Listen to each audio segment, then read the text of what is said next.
আসন্ন বিধানসভা নির্বাচনে ৬৯টি বহুতলে বুথ তৈরি করতে চলেছে নির্বাচন কমিশন।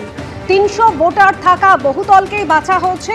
দিল্লি নির্বাচন কমিশনে এই তালিকাও পাঠাবে সিইও দপ্তর। রুমা পাল আমাদের প্রতিনিধি রয়েছেন আমাদের সঙ্গে টেলিফোন লাইনে। রুমা, কোন কোন জেলায় কতগুলি বহুতলে বুথ তৈরি করার সিদ্ধান্ত নেওয়া হয়েছে?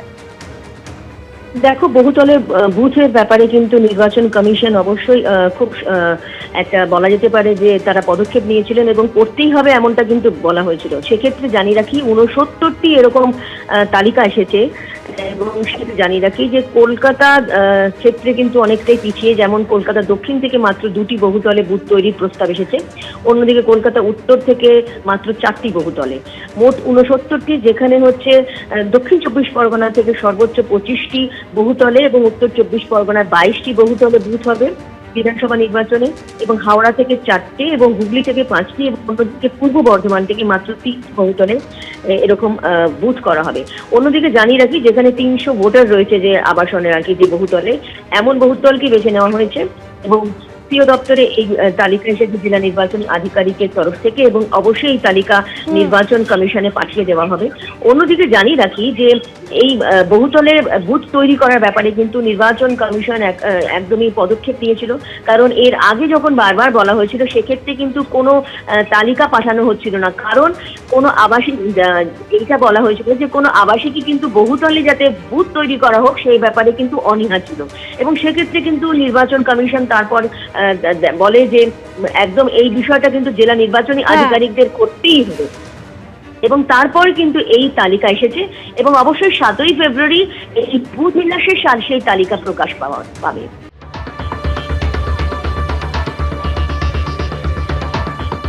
দুদলি পথে ফুটছে রাজনীতি। একে অপরের বিরুদ্ধে চাঞ্চল্যকর অভিযোগ করছে। বলছে কয়লার টাকা কে খায়? অমিত শাহ খায়। মমতা বন্দ্যোপাধ্যায় জানে, রাজীব কুমার জানে পরিণতি কি হতে যাচ্ছে। মমতা বন্দ্যোপাধ্যায় আইনের ঊর্ধ্বে নয়। কলকাতা থেকে দিল্লি তেতে উঠেছে পরিস্থিতি। আদালতে দায়ের পিটিশনে মুখ্যমন্ত্রীকে চোর বলে দাবি করছে ইডি। ইডির বিরুদ্ধে এফআইআর করছেন মমতা বন্দ্যোপাধ্যায়।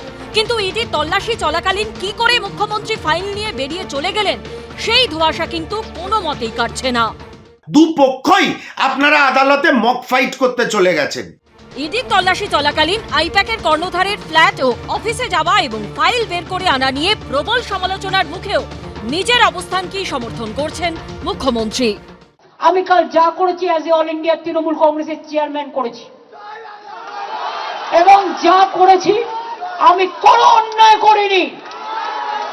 তুমি আমায় খুন করতে এসছো, আমার আত্মরক্ষা করার অধিকার আছে।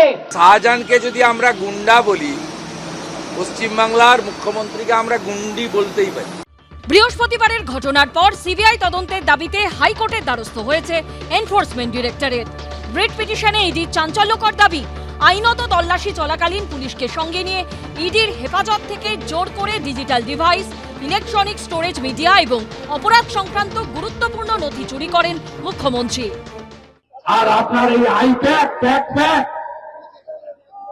আপনি জানেন 2021-এর ভোটে কাকদ্বীপ ব্রাঞ্চ, এক্সিস ব্যাংক 16 কোটি টাকা কেপি কনস্ট্রাকশন ঠিকাদার সরাসরি আইপ্যাকের অ্যাকাউন্টে ঢুকেছে। গদ্দার অ্যাডপ্টেড সন হয়ে গেছে, গদ্দারের থ্রুতে টাকা দেয়। সাথে আছে এক জগন্নাথ, জগন্নাথের থ্রুতে টাকা যায় শুভেন্দু অধিকারীর কাছে, আর শুভেন্দু অধিকারীর থ্রুতে টাকা যায় অমিত শাহর কাছে। মুখ্যমন্ত্রীর অভিযোগের প্রেক্ষিতে পাল্টা মুখ খুলেছেন রাজ্য বিজেপির সহসভাপতি জগন্নাথ চট্টোপাধ্যায়। মাননীয়ার কাছে বলতে চাই যে আপনি চ্যালেঞ্জটা নেবেন নাকি? এই লালার ডায়েরির প্রতিটি পাতা ফাঁস করব। যে লক্ষণ রেখার কথা বলছেন সেই লক্ষণ রেখা আপনি অতিক্রম করে যাচ্ছেন, ফলে আমাকেও কিন্তু এবার আমার কাছে যা নথি আছে তা প্রকাশ করতে হবে, আমি তা করব। মুখ্যমন্ত্রীর মন্তব্যের প্রেক্ষিতে আইনি নোটিশ পাঠিয়েছেন শুভেন্দু অধিকারী। এক্স হ্যান্ডেলে এই চিঠির ছবি পোস্ট করে তিনি লিখেছেন, ইডির তদন্ত থেকে জনসাধারণের দৃষ্টি ঘোরানোর মরিয়া প্রচেষ্টায় আমার বিরুদ্ধে সম্পূর্ণ ভিত্তিহীন ও মানহানিকর অভিযোগ করেছেন মুখ্যমন্ত্রী।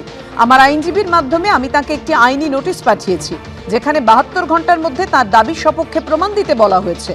নির্ধারিত সময়ের মধ্যে তিনি তা করতে ব্যর্থ হলে আমি মানহানির অভিযোগে তার বিরুদ্ধে দেওয়ানি ও ফৌজদারি আইন অনুযায়ী পদক্ষেপ করব। শুক্রবার কলকাতা হাইকোর্টে ইডি এবং তৃণমূলের জোড়া মামলার শুনানি 14 জানুয়ারি অবধি পিছিয়ে দেন বিচারপতি শুভ্রা ঘোষ। এদিনই শুনানি চেয়ে ভারপ্রাপ্ত প্রধান বিচারপতি সুজয় পালের কাছে ইমেলে আর্জি জানায় ইডি। একই সঙ্গে আবেদন করা হয় এই মামলা অন্য কোনো বিচারপতির এজলাসে পাঠিয়ে শুনানি হোক। কিন্তু ভারপ্রাপ্ত প্রধান বিচারপতি জানান, বিচারপতি শুভ্রা ঘোষের নির্দেশ যেহেতু জুডিশিয়াল অর্ডার, তাই তিনি প্রশাসনিকভাবে ওই নির্দেশের উপর কোনো হস্তক্ষেপ করতে পারেন না। শুক্রবার শুনানি শুরুর আগে deputy solicitor general Dhiraj Trivedi আদালতে দাবি করেন তার ফোন হ্যাক হয়েছে। বিচারপতি তাকে বলেন এ ব্যাপারে প্রয়োজনীয় পরামর্শ নিন। এবিপি আনন্দ। এবিপি আনন্দ, এগিয়ে থাকে, এগিয়ে রাখে।